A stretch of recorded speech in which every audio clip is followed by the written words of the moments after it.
Hello students, again we have a part B experiment number 6 in the computer lab, which will be telling you about logarithm.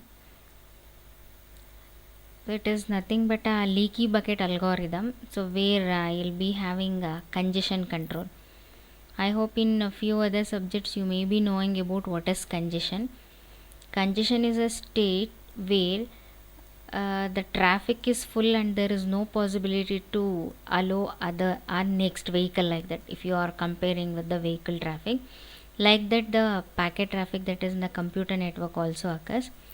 We'll be having traffic shaping in a network. So what does traffic shaping means? Mechanism to control the amount and the rate of traffic sent on the network. That means as you control the vehicles in the vehicles in the road, you need to control the number of packets on a network also. To do that we have two techniques, two algorithm also, leaky bucket algorithm or token bucket algorithm. So what happens in leaky bucket algorithm means, so you'll be having a bucket which is full of packets. Already the bucket is full, and if you are able to send another more packets, what will happen? So how the packets will be sent out of the bucket means, there will be a small hole, through that one packet will be leak out. For example, one packet is shown here on the diagram. The water can be added intermittently, that means, so there will be a small hole, so through that small hole the packets will be moving out. And if you send more number of the packet, there is a possibility of overflow of the packet also. So the leak out is actually done at a constant rate. You need to maintain the leak out rate also, and you need to add the minimum amount of the packets inside the bucket also. If it becomes maximum with respect to capacity of the bucket, it overflows. The same thing is given here. Suppose we have a bucket at which where we are pouring the water in a random manner. For example, assume that you'll be pouring the buckets in a random manner. So at that stage, so you'll be having the same stage. We'll get water in a fixed rate through the hole which is bottom of the bucket, right? So it will ensure that water will be coming out at the fixed rate. Same thing, input rate can vary but output remains same. So for example, at this time, so you have 3 packets at a time, you have 2 packets at a time, you have single packet. That means you'll be having variation in the input rate, but there is no variation in the output rate. Only single packet is getting out of the bucket. That is, in a networking technique, it is actually called as leaky bucket, where you'll be having smooth traffic. It is actually called bursty traffic, where you are reducing the traffic rate.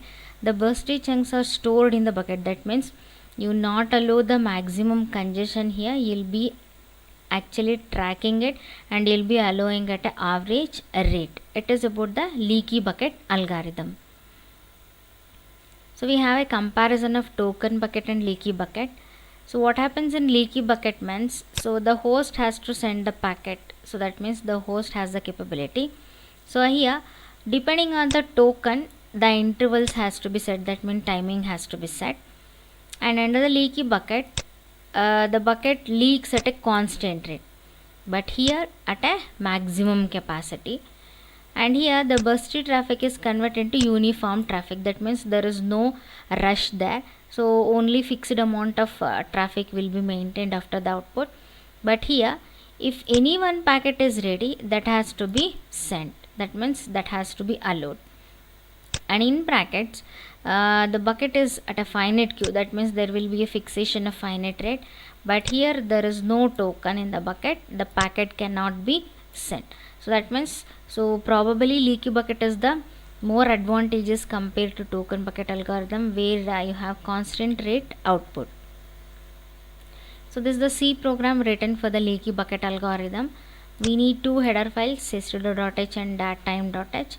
We have the bucket, that means remaining packets in the bucket, that is initialized as 0, and bucket capacity, total capacity of the bucket is 0, and rate, at what rate it is coming out.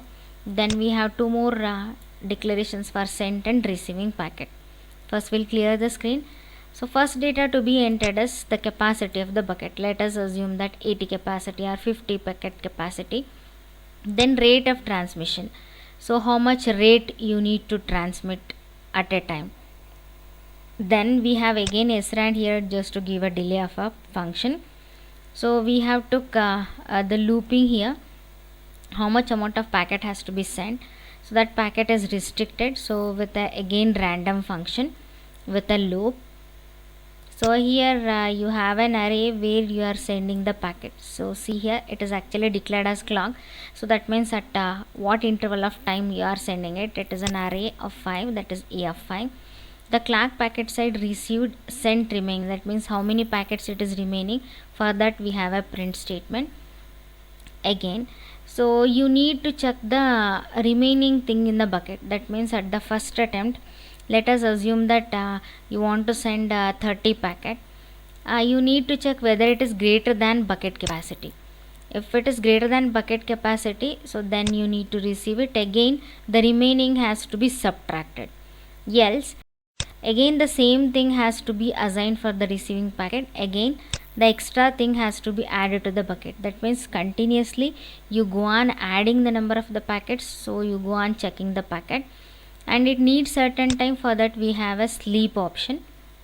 Then after that you need to check the remaining rate in the bucket. That means what is sent, whether the bucket overflows. For that you have separate if function, where after sending the bucket remaining point to send, you need to make again the initialization of the remaining thing 0. Then make the send rate, that means rate is actually transferred to the send.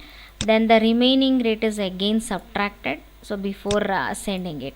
Again here also initialized as sent as 0, that means there is nothing to be sent. Then for printing we have simple true if else statement. So if there is nothing in the receiver, you need to print this. See, the first thing is I, that means what amount of initialization, that means trials you are going for it. Then the packet size of that, then sent, how much amount of value you are sending, then the remaining packet, the same thing has to be listed here. So again, so if you are not sending it, for example let us assume that your bucket is overflowed means, so you'll be having first option, this is overflow option. So if you are getting safe arrival of the packet and you are printing means, you have the second option. This is the result of the leaky bucket algorithm. First is enter bucket capacity. So where we have this, see here, enter bucket capacity, then rate of transmission. See, we have entered the bucket capacity as 100, and at a time, so it has the capacity to send 10. So the number of clock cycles are printed, that is nothing but the array of I. So first it is 0. Let us assume that the packet size sent is 31. So that means, so the packet is arriving to the bucket at that size, and received is also 31, and you are sending, that means out of the bucket at a time you are sending only 10. That means how much amount is remaining means this 31 minus 10, right, that is 21. Again, so you have the next one, so that means 71. So how to get this 71 means, so this is nothing but the remaining packets plus the sent packet, you need to minus it. For example, assume that the next packet arriving is 71. See, it is 71. To that you need to add this one, 21, right. 71 plus 21 will become 81, then minus 10. So around 92 packets you are going to get at this stage, because this is added with this. Minus 10 means again 82. So that means, so still it is less than 100. See, here also it is less than 100. If the bucket capacity is less than 100, it is going to be received safely. Again now we have 53 packets, so which is going to be the size of the packet, and you'll be having the remaining packet is 82. See, 53 plus 82.